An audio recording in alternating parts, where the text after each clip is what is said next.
자, 오늘 본문은 창세기 25장 7절 8절입니다. 아브라함의 향년이 175세라. 그는 나이가 높고 늙어서 기운이 다하여 죽어 자기 열조에게로 돌아가매. 네, 우리는 아브라함의 죽음을 묵상하고 있죠. 아브라함이 믿음으로 죽었는데 믿음으로 죽는다는 게 무엇인지.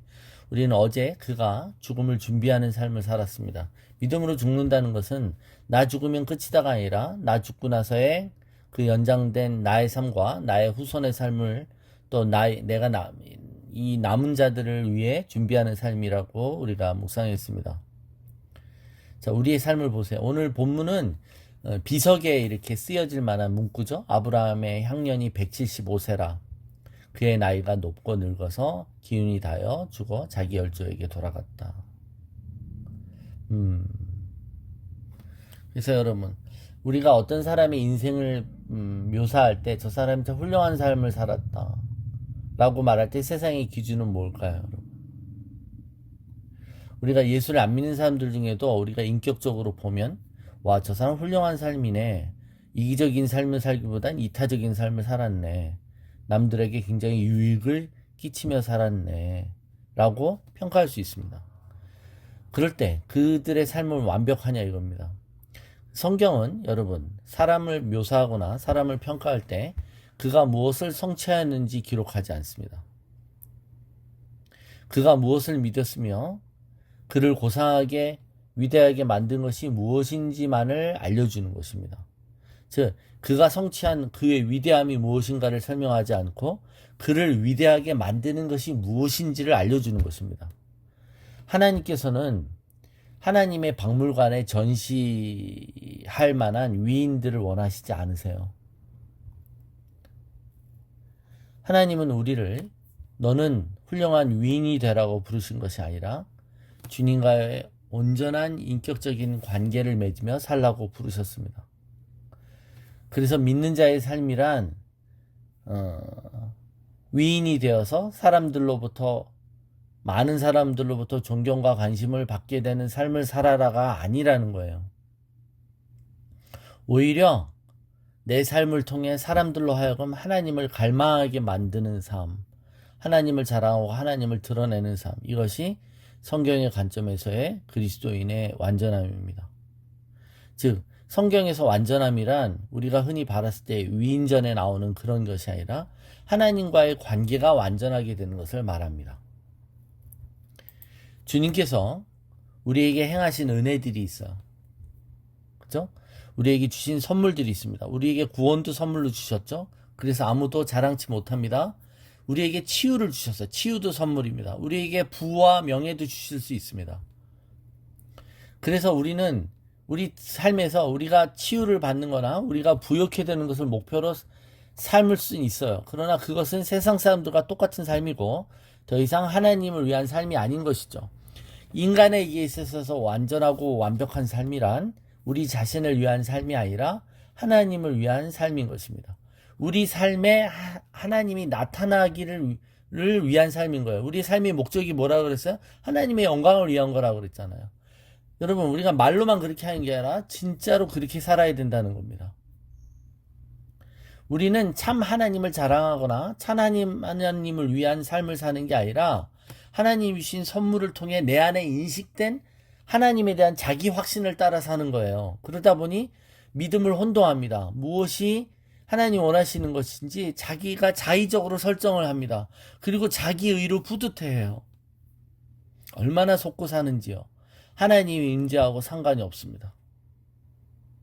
우리가 병들든지 건강하든지 부자이든지 가난하든지 예수 그리스도를 철저히 의지하며 그분을 드러내며 그분이 누구이신지를 증거하는 삶이 하나님 원하시는 완전한 삶이죠. 그래서 믿음의 삶이란 인간적인 완벽함을 뜻하지 않습니다. 인간적으로 완벽할 수도 없습니다. 완벽함이란 하나님과의 관계 안에서 살았다는 뜻입니다. 아브라함이 이제 죽습니다. 그의 인생을 한마디로 평가하면 그를 믿음의 조상이라고 합니다. 믿음의 조상은 믿음이 좋았다는 얘기 아니에요. 그래도 그 말은 아브라함이 부자로 살았기 때문에 믿음이 좋았다는 얘기일까요? 아브라함과 사라가 열국의 아버지고 열국의 어머니라고 여겨질 정도로 인격이 고매하고 성품이 탄복할 정도로 성인군자였을까요? 아니라는 거예요. 히브리서 11장에는 믿음의 인물들에 대해서 묘사할 때 전부 하나님과의 관계성 속에서 묘사하고 있어요. 아브라함의 삶에서 일어난 모든 일들을 한번 보세요. 그가 갈대아 우르를 떠난 모든 일도, 약속의 땅에 계속 거주해서 믿음으로 인내하며 이방인처럼 살은 이유도, 다 늙어서 아이를 잉태할 수 있는 힘을 얻은 것도 다 하나님 때문이라고 얘기하는 것입니다. 그래서 그것이 믿음으로 산 것들이었다라고 얘기하죠. 오늘 본문은 8절에 이렇게 표현해요. 그의 나이가 높고 늙어서. 이게 나이가 높고 늙었다라는 게 그가 장수했다라는 것일까요? 예. 히브리 사람들의 개념은 장수를 복으로 여겼어요. 왜? 장수가 부와 명예로 가득 차면 온전한 것으로 간주했어요. 그래서 나이가 많은 것은 축복이온 것이죠. 그런데 여기서 우리가 하나님께 받는 장수의 복이 있잖아요. 우리가 내 아버지와 어머니를 공경하라. 이것이 약속. 그러면 뭐 할 거다. 이 땅에서 잘 되고 땅에서 장수한다 그랬잖아요. 그래서 이게 약속 있는 첫 계명이라고 돼 있죠. 네. 이 땅에서 오래 산다라는 거. 여기 오래 산다는 것 자체가 복은 맞아요. 의학이 발달돼서 오래 사는 것도 있지만 원래 단명하는 거 이것이 성경이 말하는 수치인 거고요. 오히려 오래 사는 것이 복인 것이죠. 나이가 높고 늙었다라는 표현에는 먼저 장수, live long의 의미가 분명히 있어요.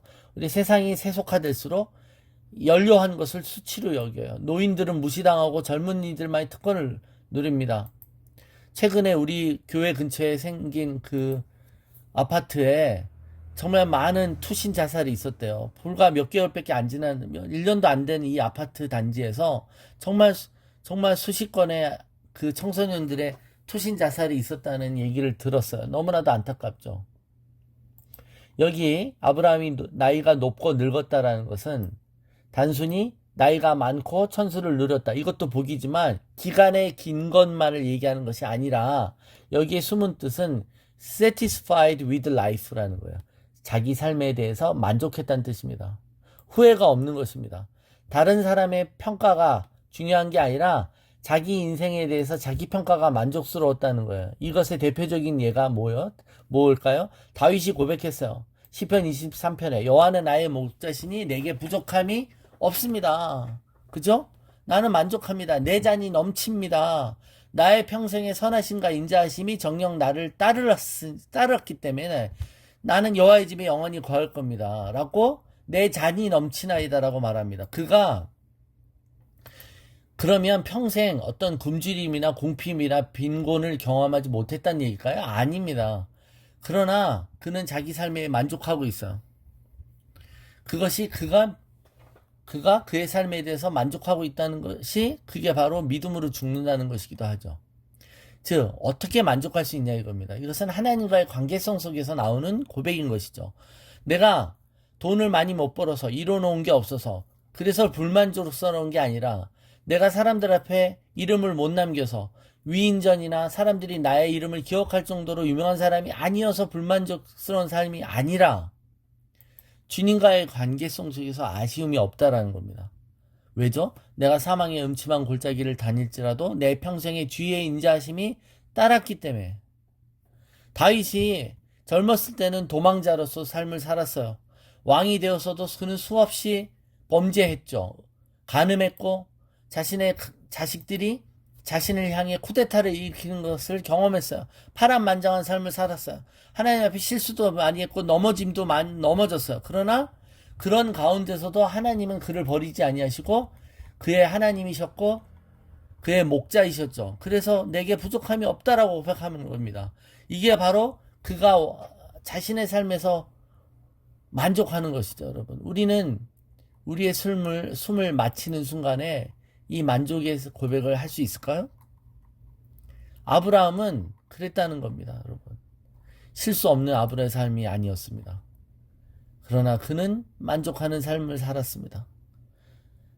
나이가 높고 늙어서 기운이 닿아 죽을 때 그는 믿음으로 죽을 수 있었던 것이죠.